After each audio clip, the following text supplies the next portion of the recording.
So how we can make our nation greater and greater, how we can catch up with the fast changing scenario of the world, how we can take our country at par with other developed nations of the world. This is what we all are looking forward. And for that matter, the role of higher education becomes very crucial, very, I think, what we call it, important and significant. So we all are going to do. So here, some of the, I think, points, some of the larger picture.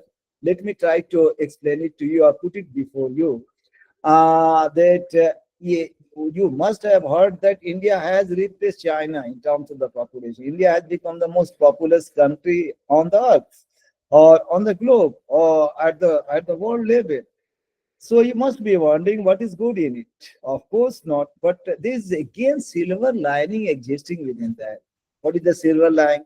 You must have heard about demographic dividend. India is having the benefit of demographic dividend. Means majority of the population of our own country belongs to the category of the developed, to the young. As India is considered to be a young country today, the average age of the population in our own country is estimated to be around 28. You all understand. And more than that, we also know pretty well that 66% means two-thirds of the population of our own country falls into the category of the age, young age group, means that age group is from 15 to 35. So it's an opportune time for our own country. It's a great opportunity, golden opportunity for the country to convert this country into the developed nation. Because we all know that one of the factors of production for the development is the human capital. So we are sitting on the pool of resources, means if our academic institutions could convert this population, young population, into the human capital or the human resource, it will become the big assets for the nation. And we are not only going to serve our own economy and society, at the same time, whatever the surplus human capital will be there, we will be able to supply to other parts of the world, to other countries.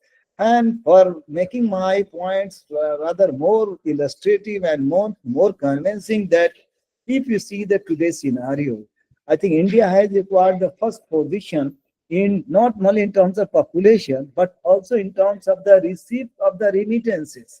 Means inflow of the remittances are taking place like anything, and it has reached the level of 125 billion US dollars. I'm talking on the latest data. And India has become the first country, replacing, leaving many countries, including China, far behind.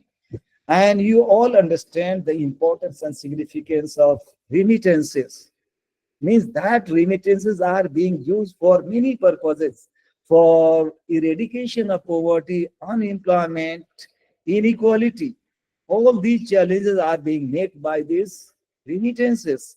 And this is happening at the micro level as the macro level. So if we are going to convert this population means young population, youths, into the human capital, we will not only supply the human capital to our national economy or national labor market, but also in the global market they are required. For that matter, again, the role of the teacher becomes very, very prominent. And taking all these issues into the mind, this kind of program is being organized in order to sensitize ourselves, to make us aware about the relevance, importance of the national education policy 2020. How this national education policy is important. All these potentials are very much there in this national education policy, despite its limitation. So if we are going to, of course, this policy has already been implemented. You know, I know, everybody knows. But in true sense of the term, and to make this policy rather more effective, implementable, I think we have to work. We have to shoulder the responsibility for that. And I'm sure that we all are going to do this. So when this demographic dividend, demographic dip our country is passing through.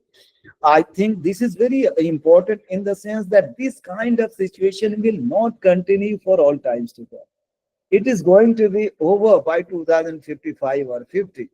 So before that, we have to realize we have to grab this opportunity. Here, the role of the teachers steps in. Where the role of the teacher becomes very profound. I think this is very important. So taking all this issue into the mind, I think let me tell you tell you the important significance of higher education. So I think giving this kind of background, kind of picture, I think this is very important to study the higher education, nature of higher education, and society, and we have to see the establishment or connection between the higher education and the society here.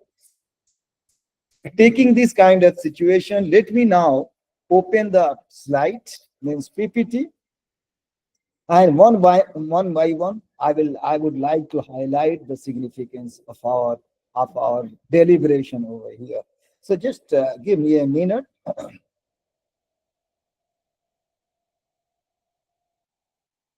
So you give me a minute or two so that I could open the slide.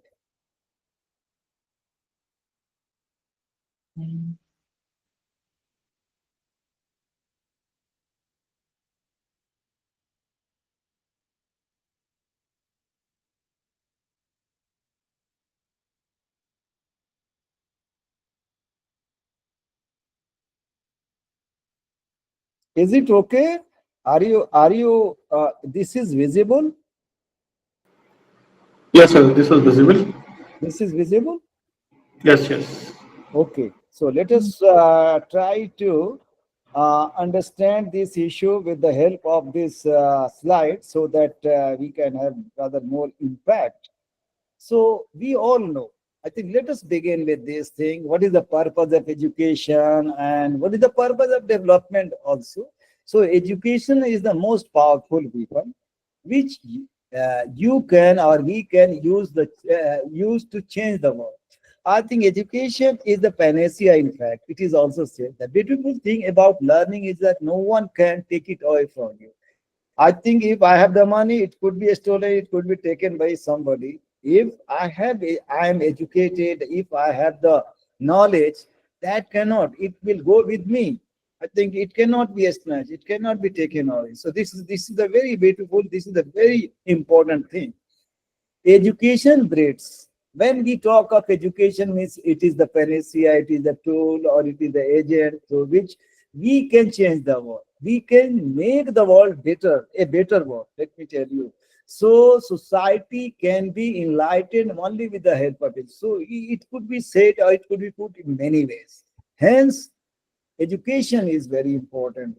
So no society can think of the developed society without the development of education as a whole.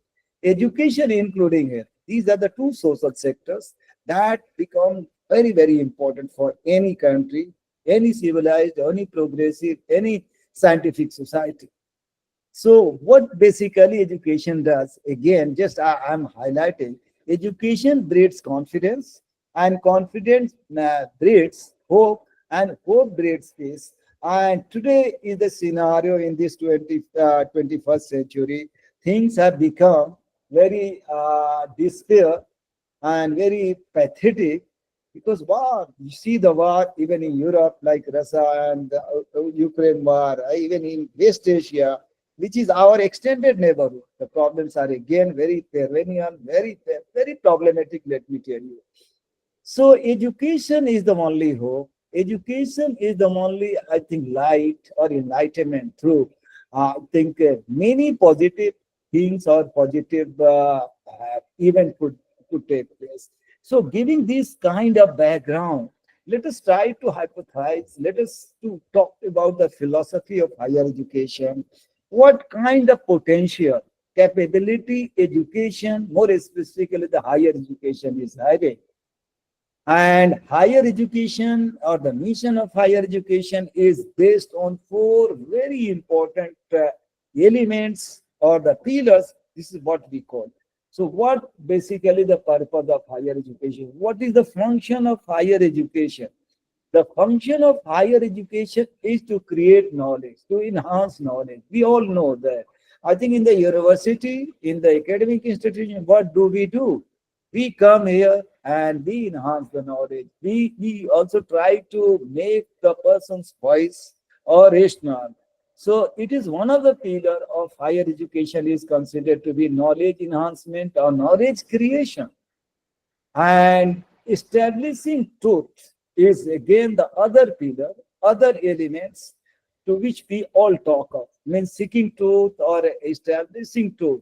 What do we do in science? Science is nothing but the true and systematic knowledge or acquirement of knowledge. So what is basically, and of course the other pillar is again very important that we get we get the environment for critical thinking. Means we become very analytical. We don't take it anything as it is. We start challenging, we start doubting, we start having our own very critical mind on any issue, on anything. So whatever that today we have discovered or whatever we had done, tomorrow it can become obsolete. Seeing the relevance, importance of that one, conservation of our own heritage and culture is the other equally important pillar of higher education. So taking these four ingredient or the element or the things into the mind, let us proceed further. What is the role of higher education basically in the society?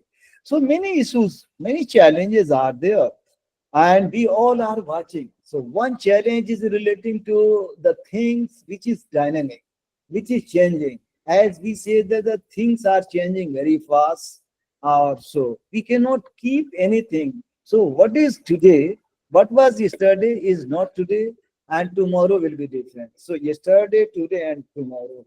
I think if we is to try to understand, if we put all these things into that, so we see that the world is dynamic. World is very dynamic, very fluid. So many challenges are there, and the higher education had the capability to deal with this. And according to time, place, as we call it ourselves intellectual, as we call it our scientists, as we call it our very rational person. So we have to see uh, what kind of challenges are being created in the society. According to that, there would be change in our syllabus, there would be change in our pedagogy, there would be change uh, in our own academic institution, seeing the time, place, and condition, taking all this into the mind. So one issue is very large is changing world. Mean changing society, changing time, everything. See how changes are taking place very rapidly. So higher education, with the help of higher education, we can deal with it. Second is about three. What are the purposes of higher education? We will have to see, we will have to examine, and what are the five key roles of higher education. So these are the issues to which we all are going to examine in a very theoretical manner, and thereafter we'll try to implement it. We'll try to examine with the evidence, with the I think like so changing society, changing world. So society is changing very rapidly, mainly due to globalization. That leads to the rise of international trade, finance, transfer of digital technology, human mobility, the role of media. See the situation. How globalization has created the opportunity. At the same time, it has also created a lot of disaster, negative points. So we have to see all the things. People have become very mobile today.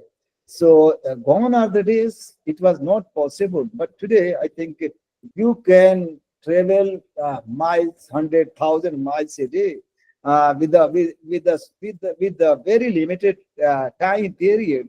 So this is happening on account of research and development which have been happening in the domain of higher education. So this is very important. So how we can today make the make the world a better world. I think we have failed on many scales. We have failed on many fronts, no doubt about that. But as a human being, as an intellectual, as a conscious citizen of the nation or the global society. So today we have started talking of the global society, global world, because the whole world is globalized. So if anything happens in any part of the world, with a fraction of the second, we get to know. So it, along with some of the shortfalls, many advantages are there. See the situation. I am sitting here. You all are sitting at your own university or the colleges, even at your home, and we are being imparted. We are exchanging our ideas. We are exchanging our viewpoints, and this is nothing but the kamal, or what we call it, the magic of this technology. So, lot development is taking in this world, which is called as the AI world or AI age or the chat GPT age. So today everything is becoming very, very, I think easier.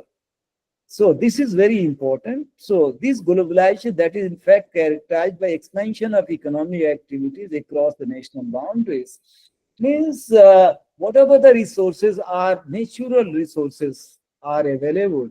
I think we can work and we should work for the benefit of the entire humanity, for the entire humankind. So I think this globalization, this process of globalization, or this technological revolution have put us in a very better position. Let me tell you.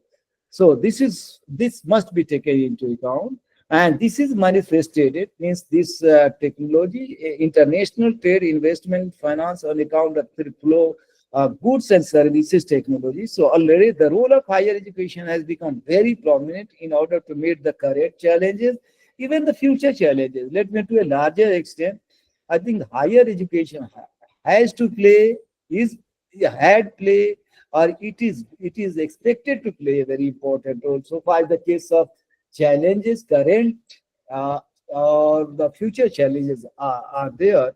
So it has the potential. It is very much useful. It could be useful in order to meet out all the challenges.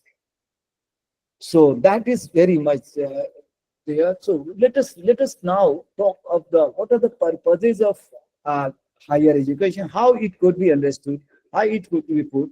The role played by institution means university in society are shaped by the purposes and goals they have defined for themselves by the society. We all know that. For good reasons, national higher education systems reveal diverse institutions. Universities are characterized by different missions and the educational purposes and the goals. We all know that. What is the you must have seen that at the time of NEC, or at that time we often see that what is the purpose and what is the missions, and what is the missions of the purposes of the academic objectives of the academic institution. It differs from one university to another. The whole idea, if you see this thing, it is made rather specific, saying the local requirement and the immediate requirement. But as a whole, if you ask me, the purpose of education, higher education, is to bring development, sustainable development, let me tell you today, or to create equality in terms of gender, in terms of social category. So how higher education is going to create, address the challenges of inequality, gender inequality, or social issues of the social justice, all these things, it comes under the purview. They all come under the purview of higher education. Higher education has the capability, potential to address these problems in a very, I think, scientific manner. It is being done. Not only this, poverty, unemployment. Let me take you to the sustainable. The 17 goals are there. Last one is all are important, but last one is very important in the sense that it is said that you do your work. Every country is supposed to eradicate the poverty, inequality, gender discrimination, and climate change, disaster, all these, even making the society, city a better society. But this is again very important that how we are going to take the collaboration in a collaborate. If you are not, if any country has some problem, that country can take the help of the other country. I think this is very much profoundly written or has been discussed in this sustainable development goals. So higher education, I am giving you one example that those countries which are considered to be the developed nation, the status of higher education in terms of quality and quantity is very, very high, let me tell you. And here I would like to give some of the very important statistical facts. Take the example of the United States of America. You know pretty well that it is considered to be one of the developed countries, like the European society or the countries. So, if you see the higher education scenario over there, it is found to be relatively very satisfactory as the gross enrollment ratio over there. We know that it is in the range of 85 to 90%. If you talk of the European Union countries, means EU, here it ranges from 60 to 70%. In case of Germany has crossed, we have seen and we have witnessed that has crossed 70%. In case of France, it is hovering around 65%. And of course, UK is 62%. And when you talk of the global gross enrollment rate, it has crossed 40%. I think again in our own country, I think we are struggling around 28%. So why I am saying in the national education policy, if you check it, here it is said that we have to increase the gross enrollment ratio to 50%. Gradually, we have to increase. So 20 years before, it was hardly 10 to 12%. Now, anyhow, we have managed to increase or have to increase the level of 28%.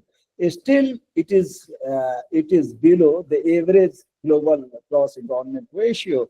And if you wish to see our country into the category of the developed nation, I think we have to do something very important in the sense that we have to also increase the gross enrollment ratio. And again, when we talk of the gross enrollment ratio, so today is 28%. Even there is a serious catch within that. Even if we are going to increase to the level of 50%, of course, this would be the good. But again, we have to deal within that. Means this is also not all inclusive. 20%, 28% is not inclusive because ours is a society which is differentiated on different levels in terms of community, in terms of class, in terms of rural urban divide. Majority of the people lives in the rural the majority of the people live in the rural areas, and their children are not included in that one. They are not able to afford the education which is being imparted in the urban located university or the colleges. So we have to see. So how we are going to make our education policy, our education all inclusive is also very important. That must be taken into account. So this is what we are all looking forward. And as it is well said that higher education is a rich culture and scientific asset, which enables personal development and promotes economic, technological, and the social change. Already I have said that it is nothing but the higher education which can bring, which has brought a lot of social change or social progress or the social sustainable development. So again, higher education also promotes the exchange of knowledge, research, and innovation, or equips students with their skills to meet the ever-changing labor market. So I think this is very important that how to provide the employment, how to increase the employment, how to provide the human capital or the skills, rightful kind of skills to our young population, to which I was talking to convert this huge number of young minds into the human capital. If we do this, I think it will be the great assets. It will be the very important for achieving the vision of this Viksit Bharat or the developed nation. So, as a teacher, what we all are supposed, as a teacher, as an academic, what we all are supposed to do, that we need to play our very crucial role. Of course, we are playing that, but it is the requirement of the time to play rather more proactive. That is very much important. So let us try to see the role of higher education at the global level or at the theoretical level. The role of higher education cannot be understood in isolation. Yes, I think it has to do with the society. What kind of environment is there? The higher education must necessarily intersect and effectively engage with the economic and social challenges at the local level, national, regional, continental, and global level. So as we see that whatever the university, if you see the total number of the university in our own uh, country, I think it has gone up to 1200 plus university, including private university. Almost 12, 12 to 1300 universities are established. And many universities are in the pipeline, including private and the foreign universities. So there is a uh, act which has been passed by the parliament that even foreign university can establish their own campuses in the country. There is a regulation, but it is going to happen.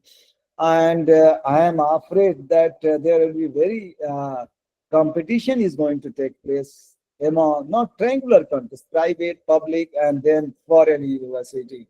So what, as a teacher, we need to do, again, we need to ponder, we need to think. The higher education, what are the challenges which are basically before the society? So we all know that economic growth and the development. Every country is looking forward to have the growth and the development.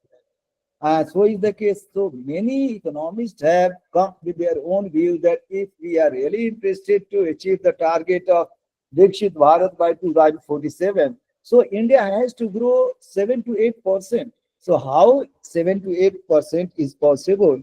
We as an academic and every important citizen of the country could play have to play their role. And of course, this is also very important that how we are going to compete globally. And then job creation, reduction, and the elimination of employment poverty, effective use of the services. So I think this is very, I think, important one that must be taken into account. So these challenges, what I discuss with you is the imperative of equity and redress, social justice, democratization of the state and the society, building of a culture of human rights, creating a vibrant civil society, promoting a culture of vigorous and critical intellectual public discourse.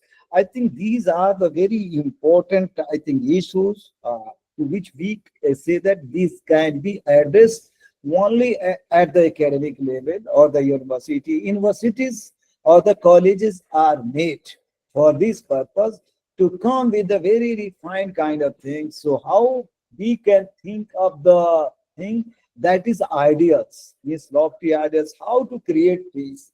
The whole purpose of anything or all this higher education is to create peace, stability, and comfort, and justice, equality. So these are the values, let me tell you. So unless until these values would be taken into account as how to address, how to achieve that principles and the values become, and here the role of higher education becomes very important. So here again we can see that what are these principles and the values? Equity. So why these are being I think cherished in any society for that matter is very important. Equity and quality and equity. So not development. I'm talking of social development. I think if we say the economic development, many things would need. It's not as comprehensive as social development. Here, all inequality or equity, all these would be taken. Or democratization is a process. Democracy is itself a process. It's not an event.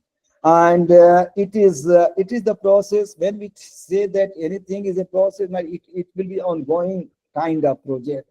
So in our own country or in many developing countries, democracy is liked, or is to be cherished by all of us, because here the individual desire or aspirations are being cherished, are being taken into account. So democratization is the process through which I think higher education uh, uh, can contribute or is contributing. Academic freedom, institutional autonomy, effectiveness and efficiency, and public accountability. So these are the not challenges, these are basically the ideas, principles, values to which we all are looking forward to achieve. And here the role of higher education becomes very important only with the help of higher education. Education, let me tell you, more specifically the higher education, it is working or it should work in order to achieve these values or to cherish this. Yeah, we should create, and we as an intellectual must create the atmosphere or the environment over there. These values, these principles are being cherished or has to be uh, taken into account. So higher education must cultivate the knowledge, competency, and skills amongst the students. This is also there is a need for extensive restructuring of qualification and program to make curricular more congruent with the knowledge, expertise, skills needs of a changing economy. Higher education has intrinsic significance as an engagement between dedicated academics and students around humanities, intellectual and cultural and scientific inheritance. So these are the purposes to which we all are looking forward, and how higher education is playing. Mean functions are being playing by higher education. So we all know that theoretically speaking, higher education basically cultivates or creates highly educated people. Means human capital is only possible with the help or by the virtue of higher. If the quality of higher education in any country is better, definitely we can expect that human resource or human capital would be formed. And of course, the other functions, it is the one very key function, key role of higher education is to create employment, mean create the employable youth, not unemployable youth. How your system, your university, my university, someone university can give the training to the student so that he or she could be employable. So cultivation of highly educated person is the function, is the key role of higher education. And when we talk of the other, research is equally important. In research, the second role of higher education is to generate new ideas, new knowledge, new perspective, new invention, new discovery. Everything is very much so to create something new, to see the world, see the issues from the other perspective. So this is the second key role would, would be to played by the higher education engagement with the intellectual and cultural life of the society. Again, and to create democracy or to strengthen democracy and citizenship is also the function, is also the key role of higher education. And development needs and the challenge to meet the challenges and to create development or to work as the catalyst for the growth and the development. So these are the five very important key roles. It has been and it would be understood by all of us that higher education is supposed to play. So giving this kind of background, I am sure that let us try to see the things, other points. I hope you all are listening to me. आप सुन रहे हैं? Yes, sir. Is there any, let us stop here. And if you have any question, because now I'm going to discuss the situation or status of higher education in our own country, in our, what is happening and what should happen, and where do we stand. So what are the things that are lacking? If we remove that one, we will be able to catch up with the other important society or the developed society. So, do you have any question? आप बताएं please. जो क्योंकि I have discussed the relevance, importance, key roles, and how the things are changing. I think higher education is changing. I think if you have any question, then we will discuss and then we'll proceed further. Yes, please.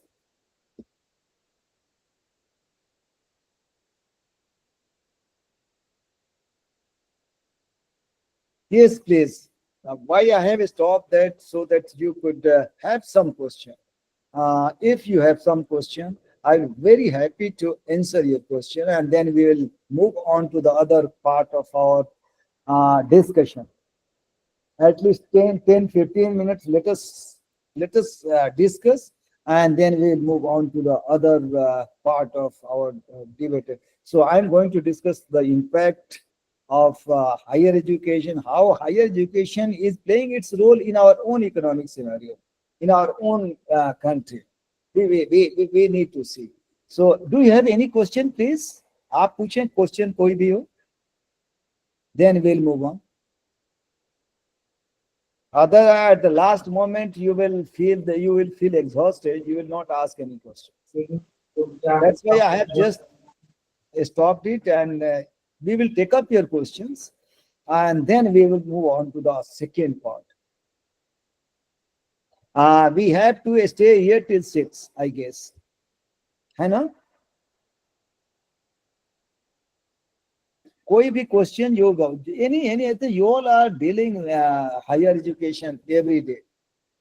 Yes, please. Nazmul साहब. जी जी sir, थोड़ा सा हटके एक question है. हाँ, कोई हट के कहीं से पूछिए ना सर, आप. आपने अपनी फर्स्ट स्लाइड में यूज किया है education is the weapon to change the world. Sir, why it is called weapon?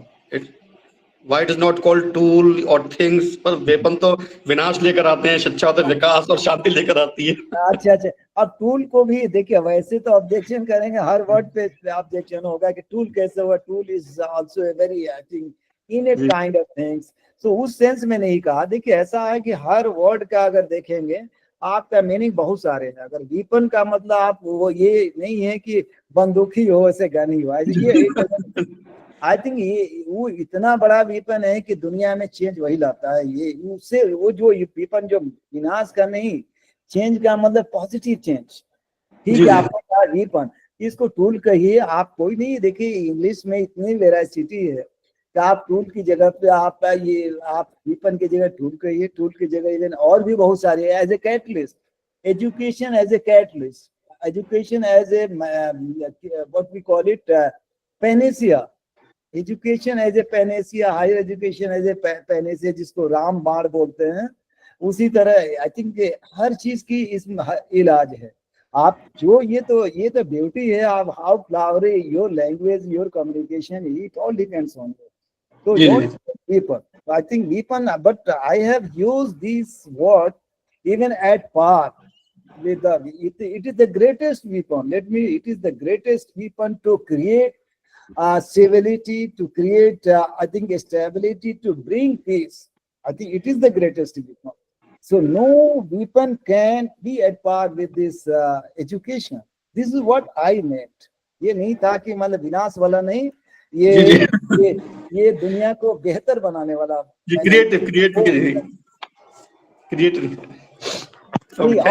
और कोई question? Good question. I will take care. Sir, I want to ask a question, if you allow me. Yes, Priyanka. Yes, sir. Sir, you have discussed about the purpose of higher education. You have also discussed about the sustainable goals. The last sustainable goals is partnership with the goals. In the discussion, we were discussing about the gross enrollment ratio in United States of America, which is about 85 to 90%. And in our own country, it is hardly about 28%, which is not inclusive. So, sir, this is such a big difference in a developed and developing country, and we are moving ahead. We're moving forward to become a developed nation in upcoming times. So, how can we fill this such a big gap? It is such a big gap from 28% to 85 to 90%. So, these are my thoughts. Priyanka, good question. Thank you for your very relevant and important question you have posed. Let me try to, I think, answer. Let me try to respond to your very valuable question. I think for being developed, many indicators are required. Not only one gross enrollment ratio, but per capita becomes very important. Gender equality becomes very important. So many like this, human development becomes very important. Poverty would be to be very least. So many indicators are there. If we are going to fulfill, if we are going to catch all these, we are going to meet all these indicators, then we can become not only this one, but of course it is one of the indicators. So those countries which are called as the developed country, over there more than 60% or at least 60% by and large 60% gross enrollment ratio is there. Priyanka, let me tell you, of course, we are claiming and we are saying that we have achieved the level of 28 or 29% as of now. But again, if you ask me, and if you see from your own perspective, you will get to know that there is a serious catch within that 28. Even this is not all inclusive. This is not all inclusive. Every section. Take the example of gender. Take the example of rural-urban divide. Even the people who are living in the rural areas, their children are not included due to poverty. I think they are not able to send their children to urban located university and the colleges on account of the lack of funds, on the lack of I think monetary consideration. So though we the urbanites have the benefit, our children are of course included. But what happens to the great majority, the people who live in the rural areas? So we have to see how we can make our education that would be all inclusive. So even only by achieving the target of 50%, as it has been said that we have to achieve the target of 50% by 2035. The problems are not going to be stopped. Problems are not going to. So we need to address all these challenges. Means how to make our growth that would be inclusive growth, how to make our even class that would be all inclusive class. So we have to see as a teacher, this is the bound and duty on us to make our class a inclusive class, and not only and learner centric class. These all are the very important, I think, aspects that has to be taken into account. And of course, even then there is a big gap. Means anyhow we are not going to exceed 50%. Even 50% seems to be very Herculean task, not an easy. But gradually we are trying. Means our country, our policy makers, we as an intellectual are trying. All of a sudden there will be no any quantum jump. But we should gradually, if we go gradually, definitely the day will come that we will achieve the target, our vision of this great nation. But how fast, how quickly we are going to do, this one is also very important. Just for a minute, please. You give me a minute. You give me a minute.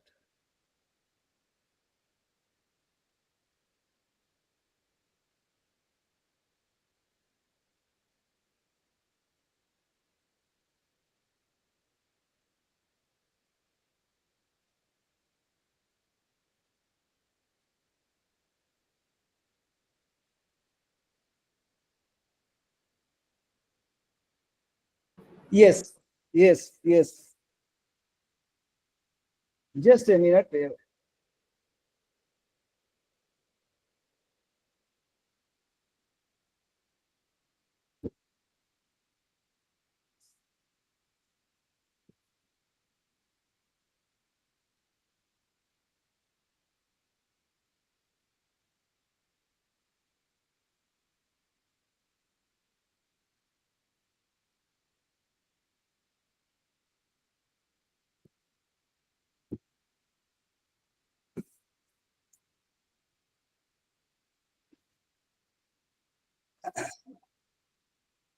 Hello, are you listening to me? Yes, sir. Yes, sir. Okay, Yeah, listen. so let me, I think you know that, but here many indicators and at many fronts we have to work, then we will do it. But I think if you see the target has been gradually we are improving. If you see the status of gross enrollment ratio 20 years back, I think it was hardly 10%. In case of US, almost 90, 80, 88 or 85%. So big gap is there. So we are working on that, and we are gradually moving towards that one, towards our own goal. So that is very important. But again, to what extent it is going to be done is again very important. Not only the teach when we talk of the higher education, I think it becomes very important that if you see in those countries, even in Asia, take the example of South Korea, it has achieved the target of 94%. In even it is happening in Asia, and they spend a lot of money, means public expenditure. If you consider the GDP, 8% of the GDP is being spent for education. But here there is a problem. So we will have to we will see to it. Let me now come to the point of our own PPT, and then let me finish it, and then I will again give you time for discussion. This is okay. Yes, sir. Thank you so much, sir, for your insightful answer. Thank you. Just for a minute, please.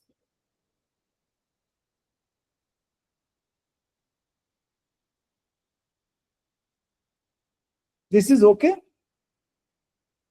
This is fine.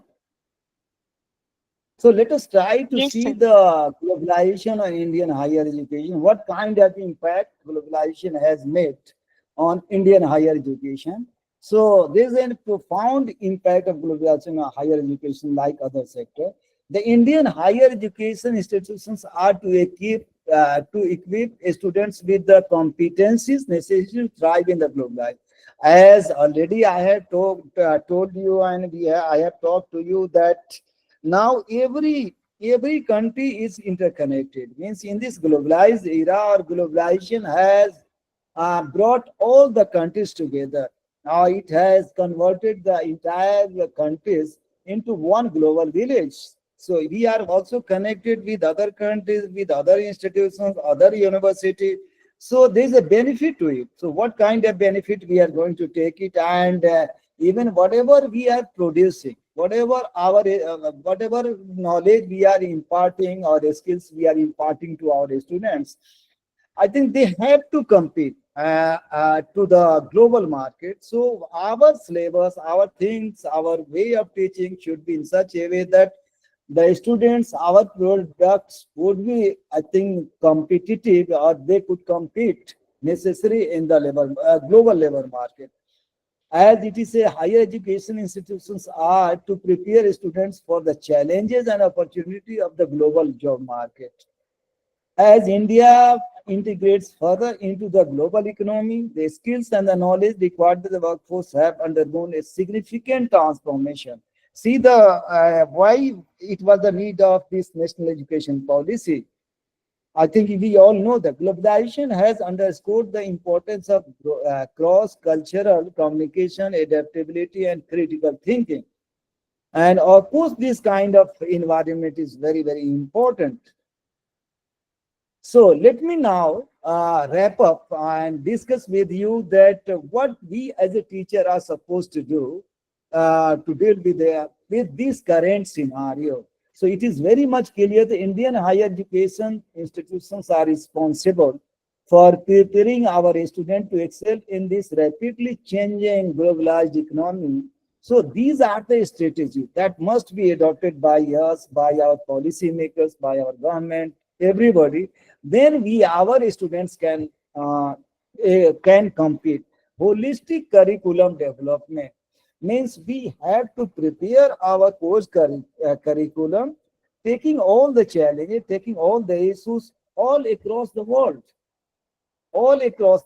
not only specific to our own country, but to all over. Then if we impart the training, or if we give the knowledge to our students, to our children, to our students, I think it will become the asset for for that one. Means many times you all know that bringing change in the syllabus is not a small issue. It takes a lot of time, but things are changing. At the initial stage, I said that world is changing. Means our society is changing. There's a requirement. So what we got to know, what we knew, what we were educated in our student day. All these things were not relevant today. We have updated our knowledge. We have brought a lot of change. See the case of this online. It was not existing 20 years before. We hardly know about all these things. So holistic curriculum development has become the need of the day. If we are really interested to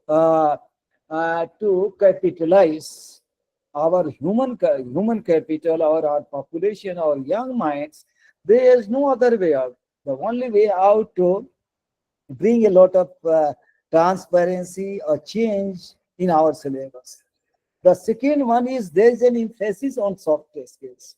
I think today in the day or nowadays, soft skills have become very important for anybody. If you are an engineer, this is fine, no problem. If you are a doctor, no fine. Even you are a professor, that is fine. But soft skills, let me try to skill. What is soft skill? Your communication, your attitude, let me tell you, your smartness. How you are going to impress, how you are going to put the things. Means your degree are good enough. Your degrees are not going to put you in excellence. What it is required to bring the leadership quality, to bring the, I think, change in your personality.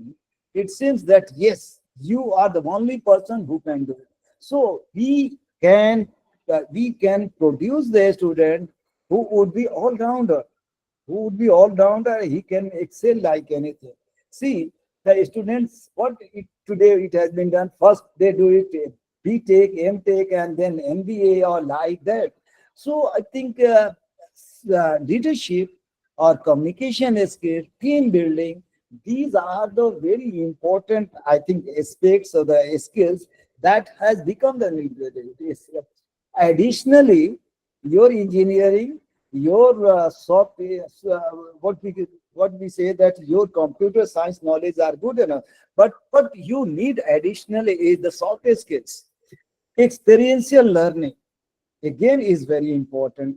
And when we say that the global exposure means our students would have global, what is happening today? I think sometimes people go outside, even go to other university for symposium, workshop, for some sort of, I think, training.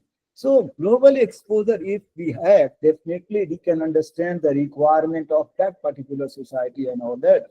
So here, lifelong learning and skill upgradation. When we say that skill upgradation, what I am knowing today, maybe tomorrow it will become obsolete. So what is it is said that learning, relearning and relearning.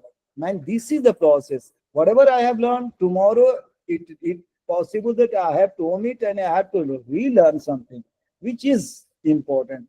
So taking these 5 points into the mind, if we are going to implement in our own class, in our own university, in our own, I think it will become a rather more important.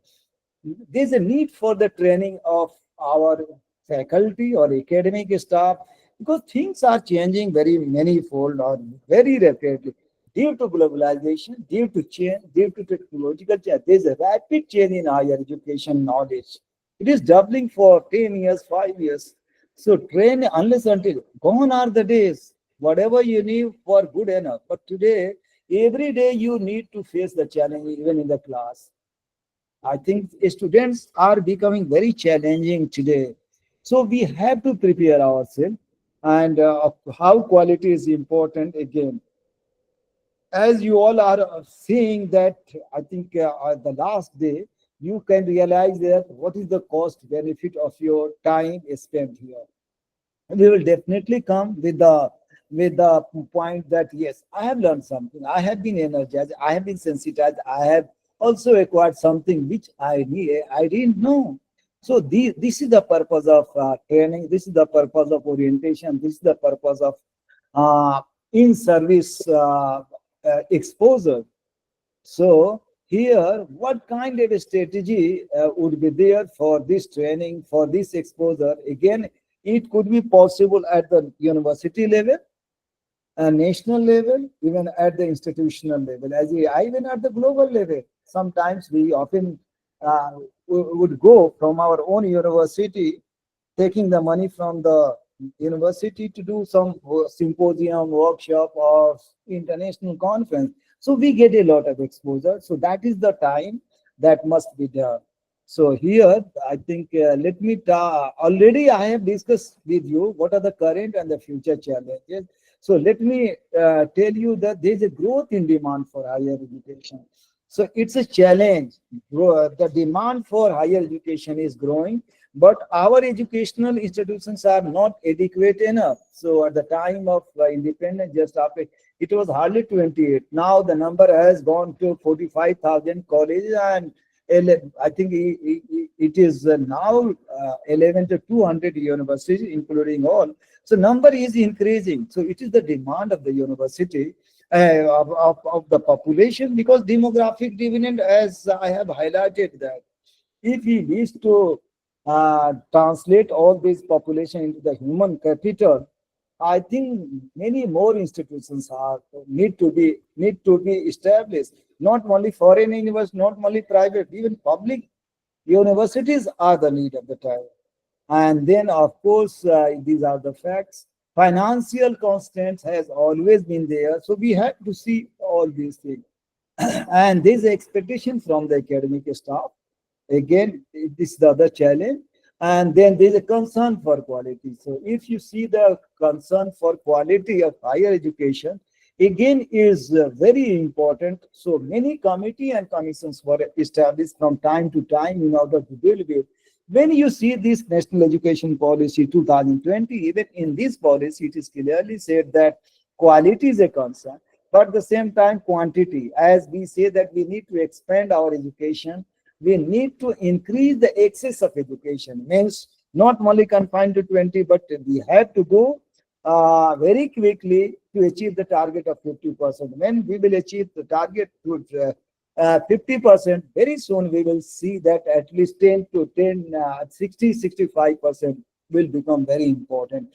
So giving this kind of issue, technological change affects all discipline. You see, it is, of course, see, I think there's a digital divide or age divide. Those who have crossed 50 or 60, they are not interested to learn this technology. Otherwise, technology is a very, I think very easier to learn. If you can study book and anything, technology also is very easy to. And there's a need to improve women's participation. I think they constitute 50%. So these are the challenge that must be addressed by all of us, by the policy makers. Then we get changing demands of the labor market, means we all know that. I think what kind of requirement, according to the society, according to the demands of the labor market, we have to produce, we have to transact the knowledge. So there should be direct connection or linkages between the academia and the industry. That is also very, very important. And for that matter, so what the patterns of employment are also changing. There's a need to change the course content accordingly. All these changes require increasing adaptability among the academic staff. So these are the challenges, broad challenges. So let me try to discuss with you that what basically is the perennial issues for this, as what kind of problems are being faced by our own academic institutions. You must agree with the issues of inadequacy. There's an inadequate infrastructural facility. You all are facing every day. I know. I have seen all the many university, many colleges. So only Delhi-based universities, some more colleges are. I think this is okay, not good, but problem. And you must know that 40-50% seats are open. Low enrollment ratio, overcrowded classroom. So we all know that there's a study which has come with the idea that there should be the ratio between teachers, people, teachers ratio, teachers taught ratio. So that should be 1 is to 25 or 30. And here you need to address more than 100 students one at a time. So it becomes overcrowded. Gender and ethnic imbalances. And again, research is very much lacking. So that must be taken into account. I think then we can see this situation. So let us see in terms of the pedagogy, in terms of that one, we are lacking far behind. So where do we stand in terms of the research? See the situation. The total population, which is estimated to be 1.4, now 1.4 billion today, or right now. But if you see the ratio here, and what is the other country, that is very important to make the 216 researchers per million population in 2015. The number is almost today also not much is there. India's investment in research is merely 0.62% of the GDP, very less. And see the case of the France. France spends 2.25, United States 2.75, and both the countries have the average 4,300. See the difference. China, take the which is our competitor. China invests more than 2.11 of the GDP. In case of India, that is again very important, 3%, and very less as compared to other one is again very important. So there is 0.5% of the total student ratio in higher education. So what basically I am of the opinion that there is a need on the part of the academic, there is need on the part of the policy maker, there is a part on the government to spend much more money in this. Then we can think of the better one. In order to meet all the challenges, I think this becomes very important. So what we as a possible solution, what kind of things we have to do? So what government can do? So government can provide more viable atmosphere and bring a lot of change in terms of the policy that could address the internal, external, and of course, again, there's a need for more inter-institutional cooperation, that so that we can grow and we can work rather more. And as a teacher, gee, as a teacher, as a faculty, as an academic, as an intellectual, what we all are supposed to do. Teaching staff would have the following competencies. So there should be awareness and understanding of different ways in which students learn knowledge, skills and attitude relating to assessment and evaluation of students to help students learn. There should be commitment to a scholarship in the discipline, maintaining professional standards and knowledge of current development, and awareness of IT, in the ICT and all these things. So today it has become the need of the day. It has become very important for all the academics like all of us to use all these modern teaching aids, technology, to make our presentation, to make our class a lively class. And this could be very much possible. So it is the demand of the time. So we have to compete. See, we are going to compete with the very prosperous, very elite institutions like Ashoka and then Srinagar and then Bennett. And many foreign universities are going, they are waiting, they are going to come to India. And so there will be a stiff competition. So we all should be ready, and government should also be ready. So only by opening the doors, the problems are not going to resolve. Even we have to do. So academic staff in their research role, the following skills are required by the teacher. means how we can prepare the good research proposal and impart the same to our students. So how we are going to supervise unless until we know much more details, I think things will not move in the right direction. Now, as in other countries, I think we have to mobilize the resources, as it has already been warning has come from the government that we have to manage. So how to develop the networking? I think this platform is also providing the great opportunity, of course, online, to develop the like-minded person so that we could work together for the benefit of the society, for the benefit of our great nation. Managing PhD students, and then I think project management. So yeah, our responsibility is not only to transact the knowledge, our responsibility is equally to create knowledge. And all these competencies are also very, very important that must be taken into account.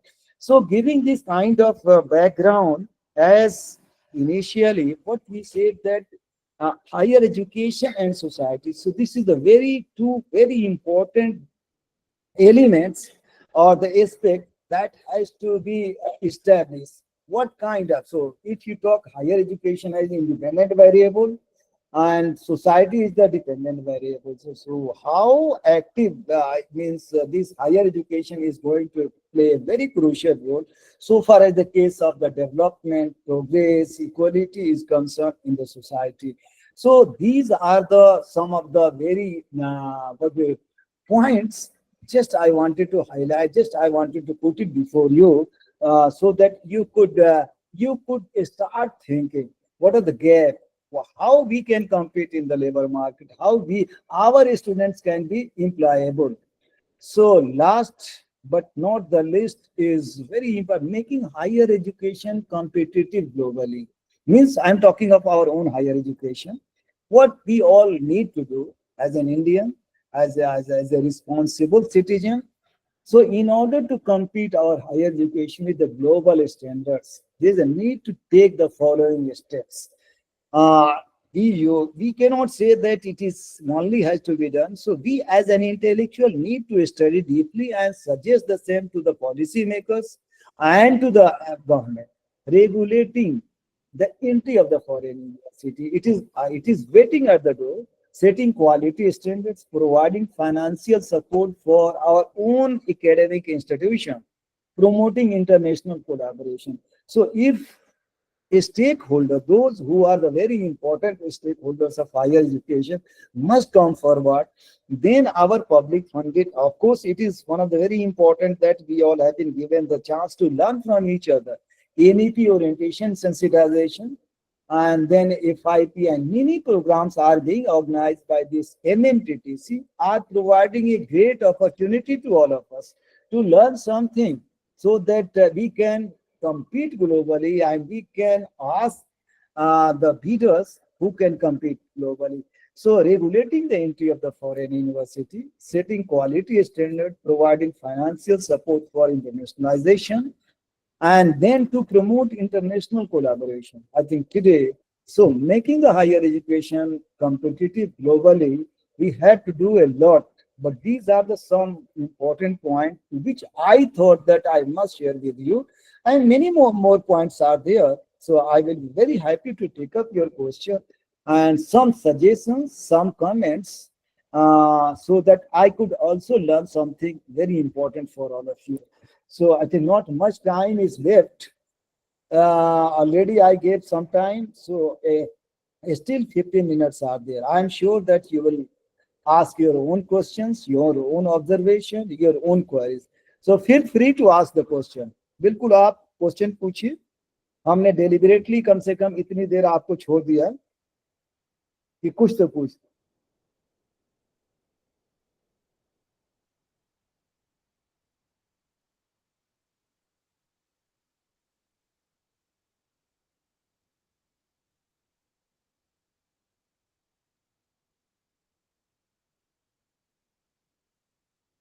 Yes, please.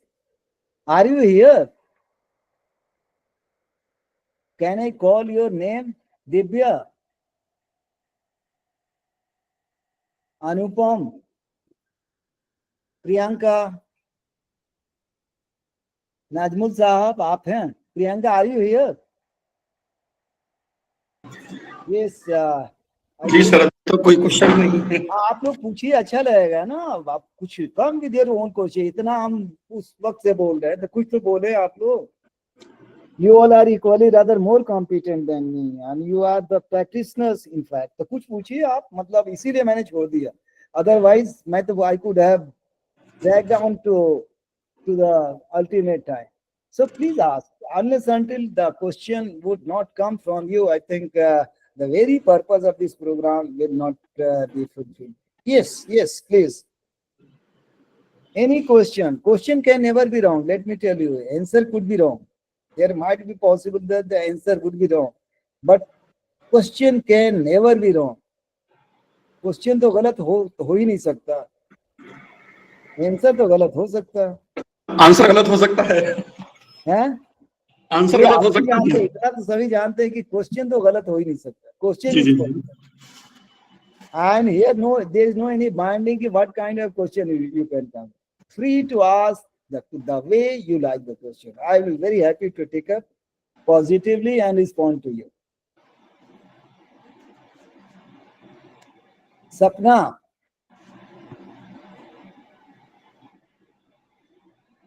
It is showing 43. 43 है कि नहीं? यहाँ 35। 35 है। अच्छा, ये यहाँ दिखा रहा है 35, लेकिन इसमें यहाँ नीचे दिखा रहा है ना। और जी जी। एट हियर जी। कुछ पूछिए, वैसे किसी को भी अगर कुछ पूछना है तो। देखिए ऐसा है कि हम लोग एक दूसरे से सीखेंगे नहीं तो कहाँ से कैसे क्या होगा। एंड एक करना है, एक से ज्यादा भी कर सकते हैं ना एनईपी, या एक ही करना है?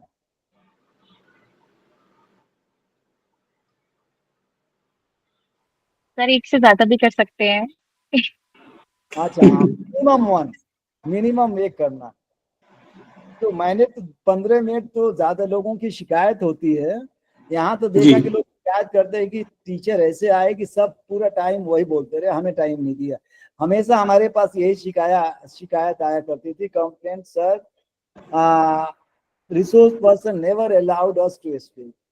और तो आप लोग पूछिए, हम देखिए, I am at your disposal, ask me any question, free, you are free to ask relating to anything. जी सर, थोड़ा सा ये क्वेश्चन दिमाग में आया है।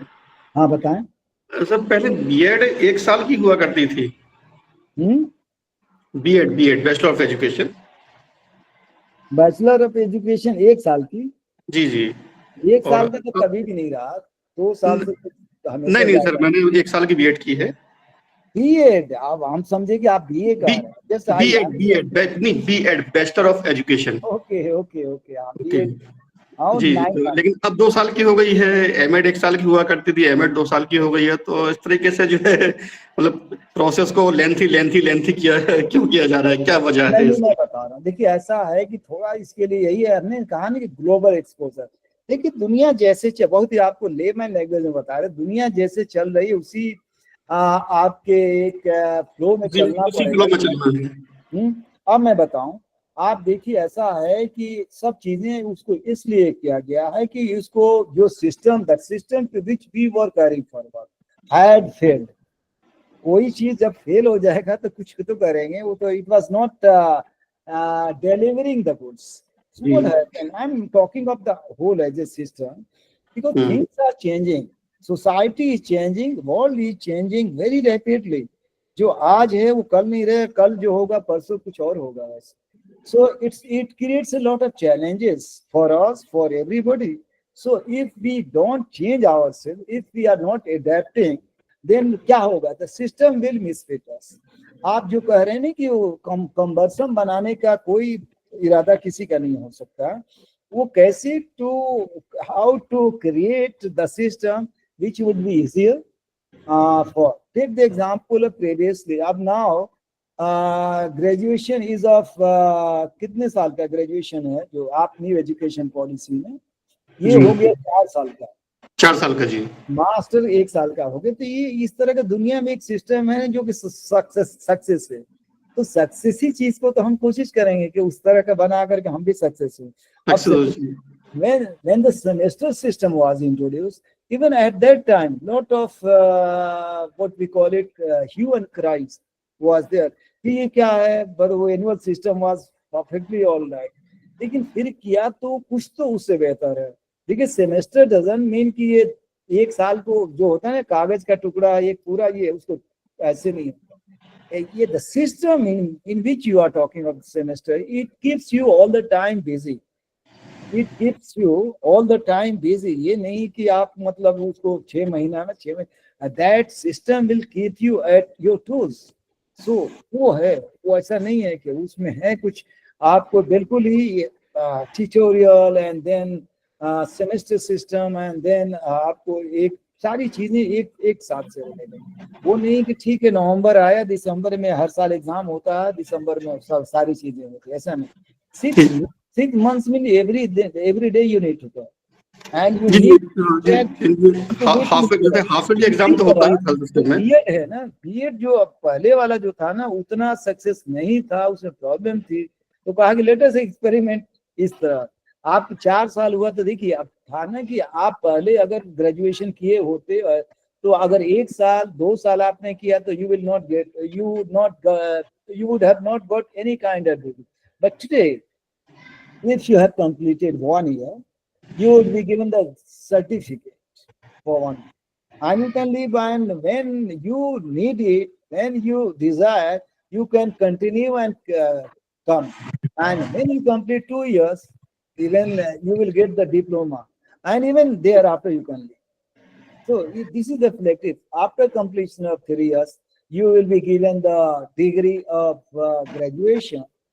And after completion, if you are going to further and complete 4th year, then you will be given degree with research, graduation degree with research. So everything, I think there is a landmark, many landmarks, milestones are created.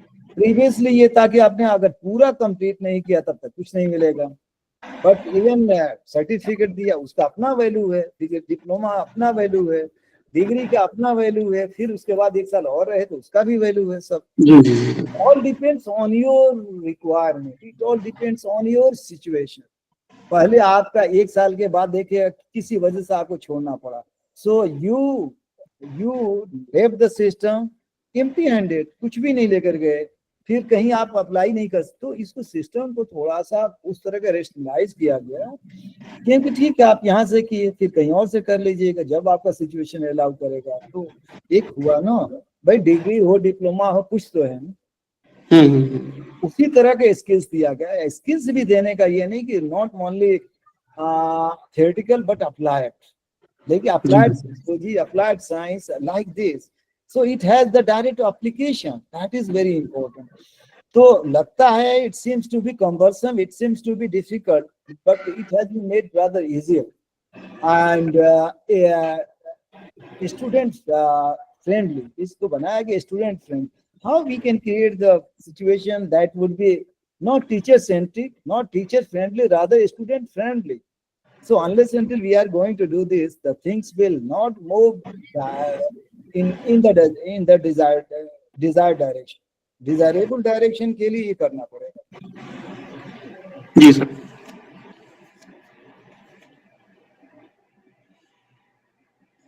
Any question? Any further question, please? Sir, I want to ask one small question. हाँ बताइए। Sir, you have emphasized on the need to inculcate and promote more inclusive education into our education system. It is need of the hour. So, sir, being research scholars or future academicians, how can we work in the direction of promoting more inclusive education into our education system? Can you shed some light on this? I think yes, right. For that matter, as an individual, you are asking. So we have to work. We have to first of all begin from the class. How we will be inclusive. So even at the micro level, local level, national level, international level, so how we can convert India into the inclusive India. I think a lot has to be done. Lot is required. So inclusive education, of course, important. Inclusive growth is again very important, and make our country, of course, inclusive. Again, it is the process. We cannot say that it is not inclusive, but there's a need, there's a scope to make it rather more. Again, when we talk of inclusive India, means we have to include. They all are included. Some there will be debate and discussion. We are all, nothing is final. Let me tell you, this is all tentative. There's always a scope to go further and further. There's always a scope to go further and further. So we have to identify the shortfalls, shortcomings, lacunae in the system, and forward it to the same for the policy making, so that policy intervention could take place in order to address the challenges of exclusivity or inclusivity. How we can, because we are, of course, we can argue that our system is all inclusive, multi-religious, multicultural, multilingual, all. Even then there is a scope to make it rather more healthier and healthier. That this is what we are looking for. See the case of, even we cannot say the only urbanites or urban India are the beneficiary, but there is a need to take it forward or give it to the rural people also. That is not in the desirable form. So they should be benefited more and more. Then we can think of inclusivity. So here there is a need, and this issue needs a lot of investigation on the part of the teachers like all of us. So we can come with our own ideas. Many research organization is there, research funding is there. So if we are interested to work, I think we can get the fund from the ICSR or ICHR or University Grants Commission. Now NRF, the National Research Foundation, is going to take the shape, because we have realized that much more research is needed in our own country. So only with the help of research we can develop our economy, society, polity, democracy, everything. And ours is a democratic country, no doubt about it, but there's a scope to make the institution rather more democratized. See, democracy is a process. When the people are educated, it means it is going to reinforce, it is going to strengthen the democratic culture. It will promote more democracy. I think education or awareness or many things, even economic equality will also reinforce. If we will bring gender equality in our own society, it will also move in that direction. So only if all these issues will remain there, we cannot claim that. We cannot become the champion of democracy or the human rights.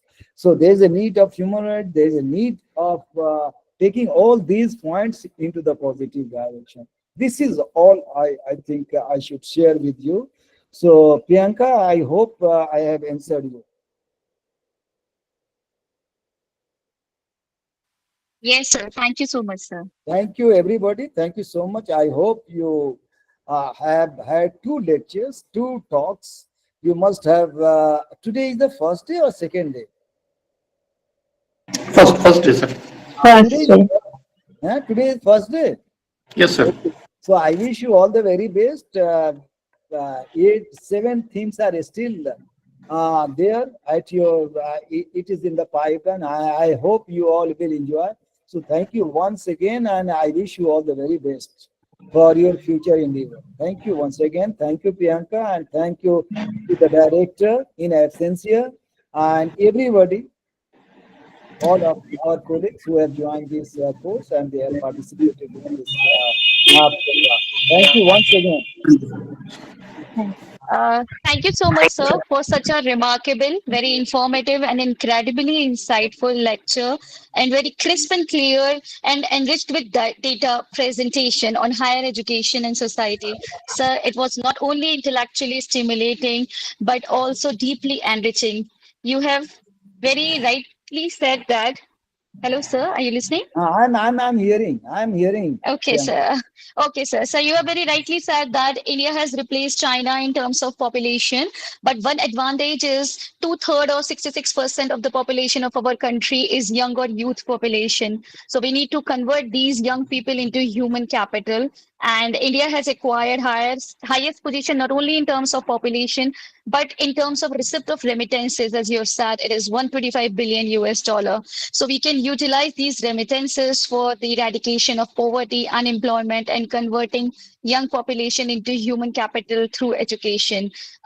As you have said, sir, no society can think of becoming a developed society without education. Sir, your insights have sparked new thoughts and opened up fresh avenues for academic inquiry and discussions among faculty members and research scholars. So we are truly grateful to you for enlightening us, for your time and efforts you took to be with us today, despite your demanding schedule. Your presence here has been immensely valuable. And also, I would like to thank all other faculty colleagues, research scholars who joined us today and made this session a resounding success. Once again, thank you so much, sir, for your kind presence Thank you, here. Priyanka. Thank Thank you. you, everybody. Thank you so much. Thank you, sir. Can we now wind up? I think, can I leave? I think So it's I okay. have a question.